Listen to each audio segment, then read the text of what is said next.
بخاری میں ہے، رسول کریم صلی اللہ علیہ وسلم نے فرمایا میری امت میں سے بعض لوگ شراب پیئیں گے، اس کا نام کچھ اور رکھ دیں گے، ان کے سروں پہ باجے بجائے جائیں گے اور گانا گالیاں والی گانے گائیں گی، اللہ تعالیٰ ان کو زمین میں دھسا دے گا۔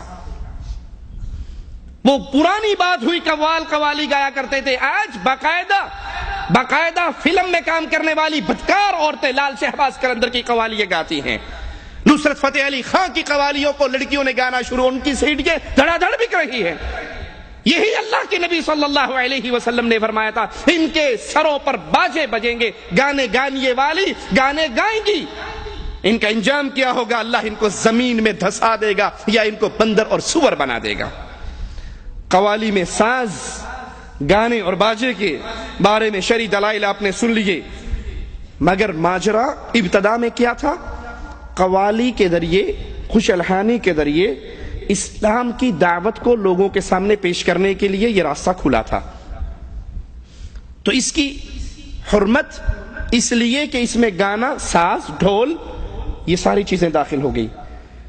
اگر یہ معاملہ یہیں تک رک جاتا تو شاید معاملہ چھوٹا رہتا۔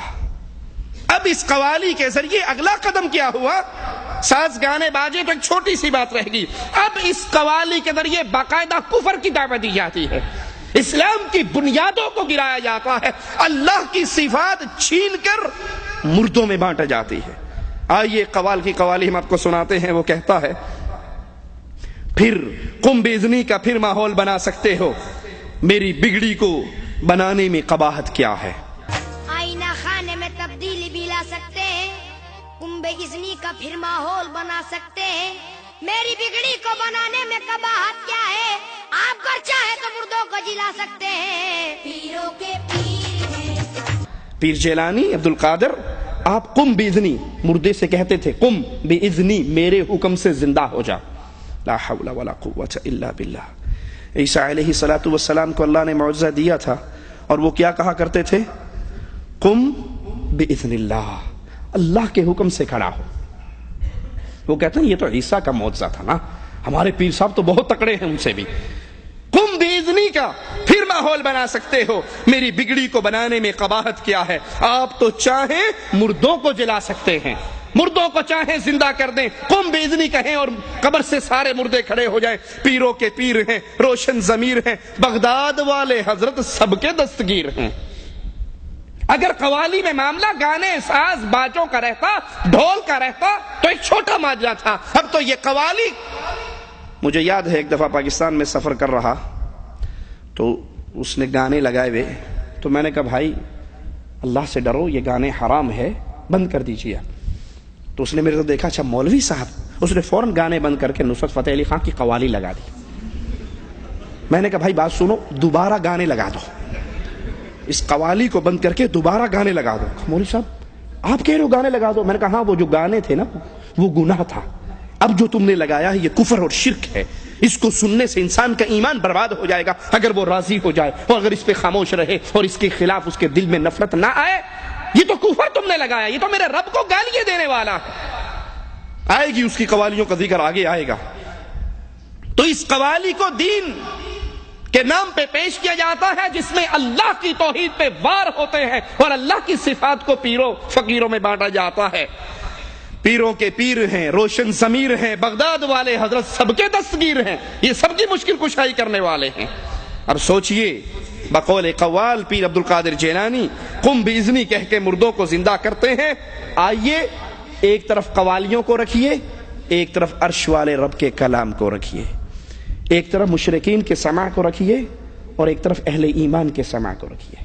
مشرکین کی دن رات اسی قوالی کے اندر غرق رہتی ہیں اور اہل ایمان کے دن رات اللہ کے قرآن کو سننے میں۔ قرآن جواب میں ہمیں بتاتا ہے، مالک عز و جل فرماتا ہے سورۃ یاسین آیت نمبر 12، انا نحن نحیی الموتى۔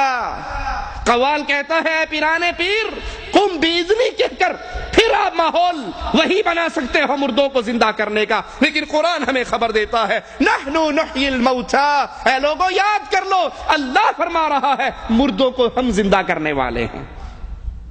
کفار نے آ کر کہا تھا ہڈی کو ہاتھ میں لے کر نبی کے سامنے کہ یہ ہڈی تو مٹی بن گئی، اس کو اللہ کیسے زندہ کرے گا؟ کہا جس اللہ نے تجھے پانی کے گندے نطفے سے پیدا کر لیا وہ اللہ اس ہڈی سے دوبارہ بھی پیدا کر سکتا ہے۔ انا نحن نحیی الموتى، مردوں کو ہم زندہ کرتے ہیں۔ اور دوسرے مقام پہ غور کیجئے، قالوا یا ویلنا من بعثنا من مرقدنا، وہ کہیں گے کس نے ہمیں ہماری قبروں سے اٹھا دیا؟ هذا ما وعد الرحمن، یہ اللہ کا وہ وعدہ تھا جو آج پورا ہو گیا۔ لیکن یہاں مردوں کو زندہ کرنے کی ساری اختیار اور کنٹرول ان پیروں اور فقیروں میں دے کر کہا جا رہا ہے کہ یہ مردوں کو زندہ کر لیتے ہیں، اور قرآن ہمیں اس کے انکار میں بتا رہا ہے کہ نہیں، مردوں کو زندہ کرنے والا اللہ ہے۔ ایک اور مقام پہ غور کیجئے، کیف تکفرون باللہ وکنتم امواتا، اے اللہ کے ساتھ کفر کرنے والوں، اے یہ مالک کی صفات اپنے مردوں پیروں میں بانٹنے والوں، قرآن کی آیت پہ کاش تم نے غور کیا ہوتا۔ کیف تکفرون باللہ، تم کیسے اللہ کے ساتھ کفر کرتے ہو؟ وکنتم امواتا، تم مردہ تھے، فاحیاکم، اللہ نے تمہیں زندگی دی، ثم یمیتکم، پھر اللہ تمہیں موت دے گا، ثم یحییکم، پھر اللہ تمہیں زندہ کرے گا۔ موت دینے والا بھی اللہ، نہ پیر جیلانی زندگی دے سکتے ہیں، نہ پیر جیلانی کسی کو مار سکتے ہیں، یہ جھوٹ ہے تم لوگوں کے سامنے پیش کرتے ہو۔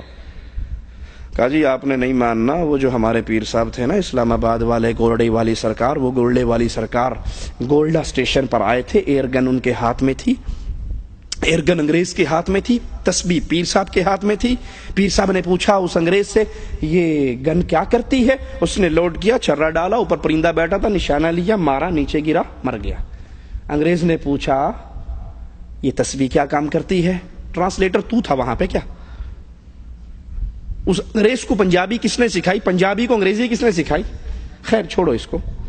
کہا بابا جی یہ تسبیح کیا کام کرتی ہے؟ کہا تو نے مار دیا نا، مر گیا نا، ڈیڈ باڈی ہو گئی۔ کہا ہاں۔ تسبیح پکڑی، اس کے اوپر رکھی، وہ زندہ ہو کے پھر پرواز کر کے درخت پہ جا کے بیٹھ گیا۔ سننے والے نعرہ رسالت، لا حول ولا قوت الا باللہ۔ اور مالک خبر دے رہا ہے ثم یمیتکم ثم یحییکم، اللہ تمہیں موت دے گا پھر اللہ تمہیں زندہ کرے گا۔ نہ پیر گولڑا زندہ کر سکتا ہے، نہ ڈولے شاہ زندہ کر سکتا ہے، نہ بغداد والا کر سکتا ہے، نہ اجمیر والا، نہ لاہور والا، نہ ملتان والا، کوئی زندہ نہیں کر سکتے۔ یہ خود مرے ہیں، اموات غیر احیاء وما یشعرون ایان یبعثون، یہ تو خود مردہ ہے، ڈیڈ باڈی ہے، ان کو اپنے اٹھائے جانے کا بھی معلوم نہیں ہے کب اٹھایا جائے گا۔ لیکن قوال صاحب کیا کہتے ہیں؟ ذرا بھی دیر کرتے نہیں تم بگڑی بنانے میں، سخی تم ہو یہی مشہور ہے زمانے میں۔ کرم پرور احمد علی، بس اتنی سی تمنا ہے جگہ مجھ کو بھی مل جائے تمہارے آشیانے میں، مجھے اپنے ہی رنگ میں رنگ دو صابر۔ ذرا بھی دیر تم کرتے نہیں بگڑی بنانے میں، سخی تم ہو یہی مشہور ہے سارے زمانے میں۔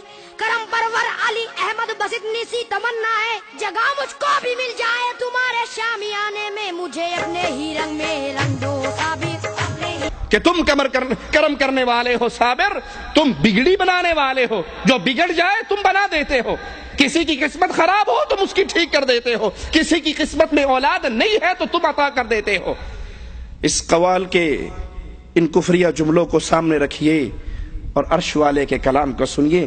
قل افریتم ما تدعون من دون اللہ، تم جن کو بھی اللہ کے علاوہ پکارتے ہو، وہ بغداد والا ہو یا صابر پیا ہو یا کوئی اور پیا ہو، ان ارادنی اللہ بضر هل هن کاشفات ضرہ، قرآن کا چیلنج سنیے، آواز اپنے دلوں میں بٹھائیے۔ قل، اے نبی کہو ان کو، تم جن کو بھی اللہ کے علاوہ پکارتے ہو، ان ارادنی اللہ بضر، اگر اللہ مجھ پہ کوئی مصیبت اتارنا چاہے، اگر اللہ مجھ پہ کوئی غم اتارنا چاہے، میرا بیٹا ابراہیم، نبی کا بیٹا ابراہیم نبی کی گود میں دم توڑتا ہے، نبی کی پیار کرنے والی زوجہ خدیجہ فوت ہوتی ہیں، نبی کے چچا حمزہ شہید ہوتے ہیں، ابو طالب کلمہ پڑھنے سے انکار کرتے ہیں، یہ غم یہ دکھ آتے ہیں، طائف میں پتھر پڑتے ہیں، زخمی ہوتے ہیں، زمین پہ گرتے ہیں، احد کے اندر آپ گڑھے میں گرتے ہیں، ماتھا پھٹتا ہے، یہ سارے غم اور دکھ آتے ہیں۔ ان ارادنی اللہ بضر، اگر اللہ کوئی مصیبت اتارنا چاہے، هل ہن کاشفات ضرہ، کیا یہ پیر، یہ بابے، یہ حضرت، یہ شیخ جن کو تم کرم پرور سمجھتے ہو، جن کو تم دستگیر مانتے ہو، جن کو تم کرم کرنے والا مانتے ہو، جن کو تم بگڑی بنانے والا مانتے ہو، قرآن کا چیلنج ہے، اللہ کی اتاری ہوئی مصیبت کو یہ ٹال سکتے ہیں؟ او ارادنی برحمت هل ہن ممسکات رحمتی، اللہ اگر کسی پہ رحمت کرے کیا یہ اللہ کی رحمت کے درمیان رکاوٹ بن سکتے ہیں؟ قل حسبی اللہ، اہل ایمان کا ایک ہی آوازہ، قل حسبی اللہ، مجھے میرا اللہ کافی ہے، علیہ یتوکل المتوکلون، بھروسہ کرنے والے اسی پہ کرتے ہیں۔ قرآن حکیم کے دوسرے مقام پہ غور کیجئے، امن یجیب المضطر اذا دعاہ، کون ہے جو مصیبت کے اندر پھنسے ہوئے کی مصیبت کو دور کرے؟ کسی کی بگڑی بنانے والا کون؟ قرآن کا سوال، قوال کا جواب صابر پیا بگڑیاں بناتے ہیں، بغداد والے دستگیر ہیں، اور قرآن پوچھ رہا ہے امن یجیب المضطر اذا دعاہ، کون ہے کوئی مصیبت میں پھنس جائے؟ یونس علیہ السلام مصیبت میں پھنسے مچھلی کے پیٹ میں، فرشتوں نے کہا یہ بندہ معروف ہے، اس کی آواز معروف ہے، جہاں سے پکار رہا ہے وہ جگہ غیر معروف ہے، اور مالک نے کہا اگر یہ مجھے مچھلی کے پیٹ سے نہ پکارتا، لوگ قیامت کے دن قبروں سے نکل کر آتے، یہ مچھلی کے پیٹ سے نکل کر آتا۔ کون ہے جو مصیبت میں پھنسے ہوئی کی بگڑی بنا دے، اس کی دستگیری کر دے؟ وَيَكْشِفُ السُّوءَ، اس کی مصیبت کو دور کر دے۔ أَإِلَٰهٌ مَّعَ اللَّهِ، کیا اللہ کے علاوہ کوئی اور مشکل کشا ہے؟ کیا اللہ کے علاوہ کوئی اور دستگیر ہے؟ کیا اللہ کے علاوہ کوئی اور کرم کرنے والا ہے؟ أَمَّن يَهْدِيكُمْ فِي ظُلُمَاتِ الْبَرِّ وَالْبَحْرِ، خشکی اور تری میں، اندھیروں میں سے تمہیں نکالنے والا کون ہے؟ غیر اللہ کو پکارنے والوں، پیروں کو دستگیر کہنے والوں، مولا علی مشکل کشا میری کشتی پار لگا دینا کی قوالی کہنے والوں، قرآن کی آواز پہ غور کرنا۔ امن یہدیکم فی ظلمات البر والبحر، تمہیں کون ہدایت دیتا ہے؟ وہ قوال کہتا ہے جی آپ نے وہ کفار مکہ تھے جن کی کشتی پھنسی تھی، انہوں نے اللہ کو پکارا تھا اور اللہ نے ان کی کشتی پار لگا دی تھی۔ اکرمہ نے واقعہ سنایا تھا نا، صحیح مسلم میں ہے، ہماری کشتی پھنسی، ہم نے اپنے لات و عزا کو پکارا، کوئی نہیں آیا، پھر ہم نے مجبور ہو کے اے محمد صلی اللہ علیہ وسلم آپ کے رب کو پکارا، اللہ نے فوراً کشتی ہماری پار لگا دی۔ قرآن اس کا منظر بیان کرتا ہے فَإِذَا رَكِبُوا فِي الْفُلْكِ دَعَوُا اللَّهَ مُخْلِصِينَ لَهُ الدِّينَ، جب یہ کشتی ان کی پھنس جاتی بھور میں تو پھر یہ فوراً اللہ کو پکارتے، اللہ ان کی کشتی کو پار لگا دیتا۔ فَلَمَّا نَجَّاهُمْ إِلَى الْبَرِّ إِذَا هُمْ يُشْرِكُونَ، جب ان کی کشتی پار لگ جاتی تو یہاں خشکی پہ آ کے، امن میں آ کے پھر شرک کرتے۔ لیکن آج کے دور کا مشرک، اللہ کی قسم کھا کر کہتا ہوں، رب کے گھر میں کھڑے ہو کر کہتا ہوں، اس دور کے مشرک سے بڑا مشرک ہے۔ وہ کم از کم سختی میں تو اللہ کو پکارا کرتے تھے، یہ سختی میں بھی اللہ کو نہیں پکارتے۔ قوال کہتا ہے 2-4 سال نہیں، پورے 12 سال، 2-4 سال نہیں، پورے 12 سال ڈوبی ہی نو کو تارنے والے پیرانے پیر ہیں، روشن ضمیر ہیں، بغداد والے حضرت سب کے دستگیر ہیں۔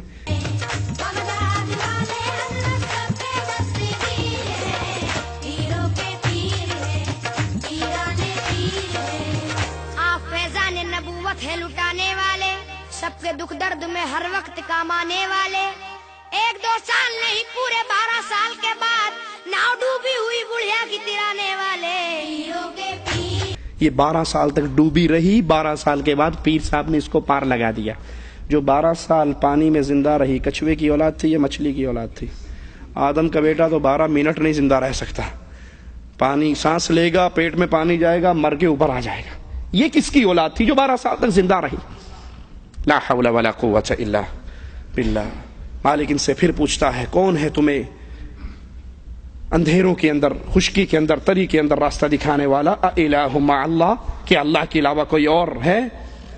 قوال پھر کہتا ہے خوشیاں میری قسمت میں رقم کون کرے گا؟ ہمیں خوشیاں کون دیتا ہے؟ غم کون دیتا ہے؟ غم اور خوشی اللہ کی طرف سے آتی ہے. اور یہاں قوال قوالی کے نام پر جو دین کے نام پر لوگوں میں سنائی جاتی ہے، مکمل اللہ کا انکار کرتے ہوئے کہتا ہے خوشیاں میری قسمت میں رقم کون کرے گا، سب دور میرے رنج و الم کون کرے گا، آس لگی آپ سے